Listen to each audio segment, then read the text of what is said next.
តែងតែខឹងគ្រូប៉ុន្តែអ្នកមិនដែលដឹងទេថាបំណងប្រាថ្នារបស់គ្រូមានតែម្យ៉ាងគត់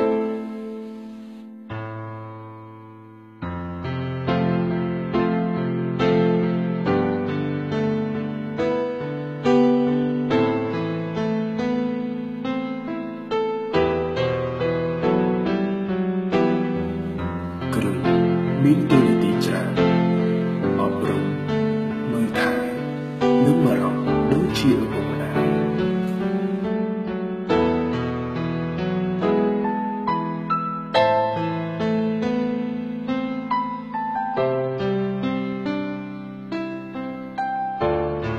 អ្នកគ្រូមានសិទ្ធិបរៀនខ្ញុំតែពេលមករៀនទេពេលមកអត់រៀនអ្នកគ្រូមានសិទ្ធិបដៅខ្ញុំទេ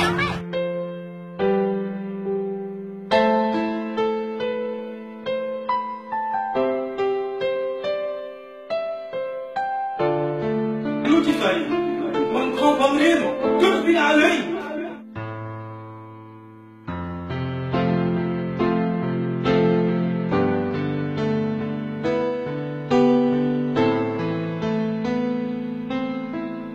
ទោះបីជាពេលខ្លះគ្រូហត់នឿយ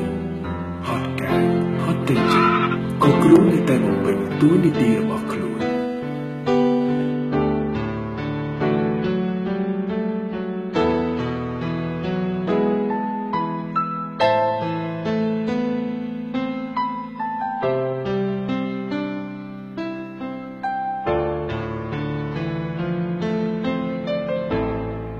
អប់រំសិស្សម្នាក់ឲ្យល្អ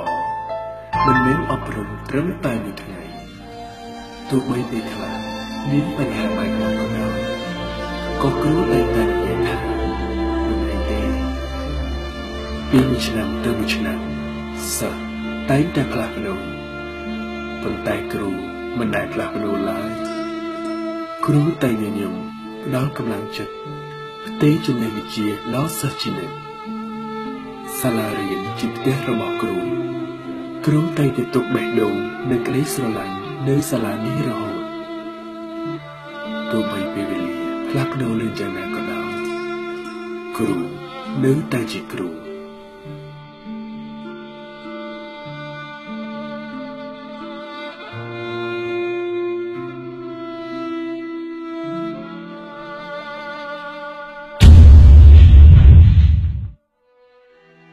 ពេលដែលអ្នកទទួលភាពជោគជ័យ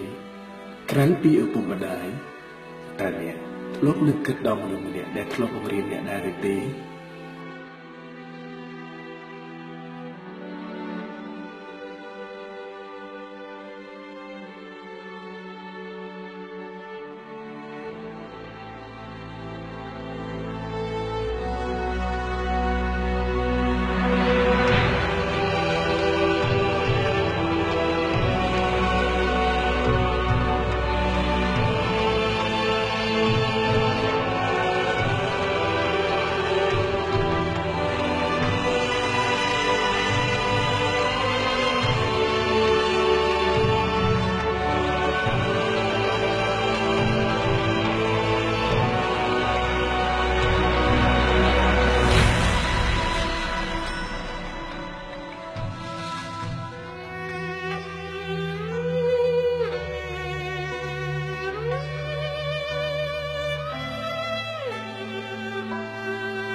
គឺចង់ឃើញសិស្សគ្រប់រូបមានអនាគតដោយមិនគិតពីការតបស្នង